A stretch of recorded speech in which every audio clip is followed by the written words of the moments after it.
Just one more question on this matter of family relationships. Can you briefly describe what does it mean for a husband to be the leader of the home without being like a dictator? And what does a meek and a quiet spirit in a woman as a wife actually look like? And following on with that, what should a spouse do if their spouse is habitually unfaithful, or is spending or investing money unwisely? How does a person honor their convictions before the Lord and still submit in a situation where the spouse is an unbeliever or acting unwisely? Okay, I'll try and answer all that. If I forget anything else, remind me. The husband is the head of the house, of the wife. Ephesians 5:23. Just like Christ is the head of the church. Now, when we read the word head, there are many ways which we can think of head. Head of a company, head of a department, head of a country, or this physical head of the body. In which of these is the husband? Is he head of a company or head of a country or head of a department, home department, or he's the head of his body? He's the head of the body. And the difference is this. The head of the department may not care for all the people in his department. He just cares for himself. The head of a country also may be like that. But the head of the body,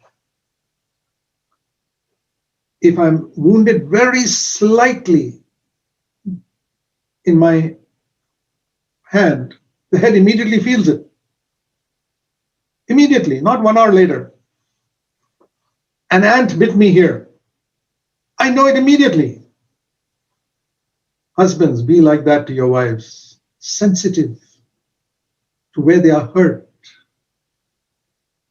Not 5 days later, immediately. You have to develop that sensitivity. God will help you. That is head. But also, the head, it means the brain. The brain is the one that senses these things. But also, that head is the one who controls the body and determines what the hand should do, what the leg should do. You must be the leader in your house to decide that this house is going to follow the Lord. You decide that. I'm the head of this house and I'm going to determine my house is going to follow the Lord. Nobody else is going to determine what is, for example, the music played in this house. We're not going to have worldly music, sorry. And no matter how many children want it, or I'm not going to allow any of the children particularly to bring in habits or books or anything that I do not allow in this house.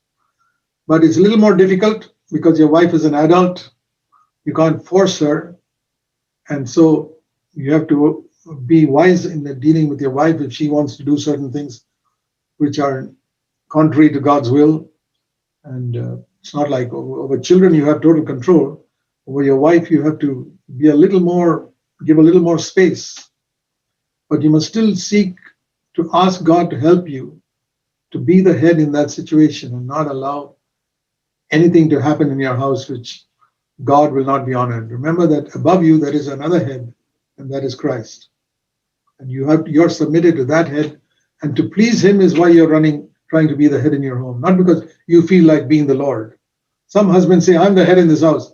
Hang on, you got a head above you. That's Christ. And submit to him and be the head. That's the right way. And a wife being submissive. Well, remember this, the first thing mentioned about the wife is in Genesis chapter 2, where God said about Eve, I will make Adam a helper for him. So Eve was not called to be a servant. He didn't say, I'll make a servant for Adam. No, read it carefully.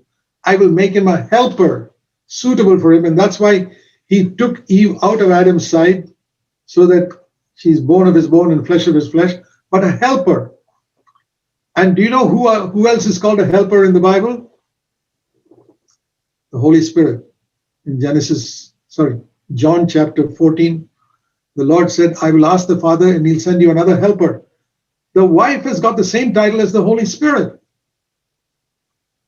So how does the Holy Spirit help us? Good example for wives to follow. First of all, invisible. That means the wife's primary ministry is behind the scenes, supporting the wife, supporting the husband from behind. And the Holy Spirit sometimes doesn't get any credit from anybody. Somebody thinks this man did it. No, he didn't do it. The Holy Spirit helped him to do it. But the Holy Spirit doesn't want any glory.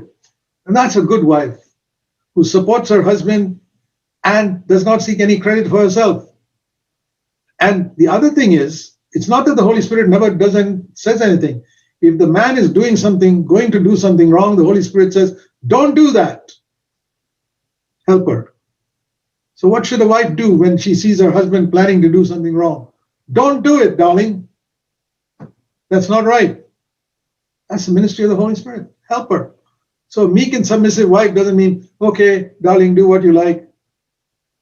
You'll go to hell and you'll take us all there too. No, a helper. And if your husband tells your children to do something wrong, you must say, no, darling, we shouldn't do that. Speak lovingly, but firmly. We should not allow our children to do that. Just remember that you are to function like the Holy Spirit. Invisible, but supporting, helping, and constantly correcting where needed. Not because you feel like it, but because you feel that's going to harm the home or harm the children. So that is how a wife supports her husband.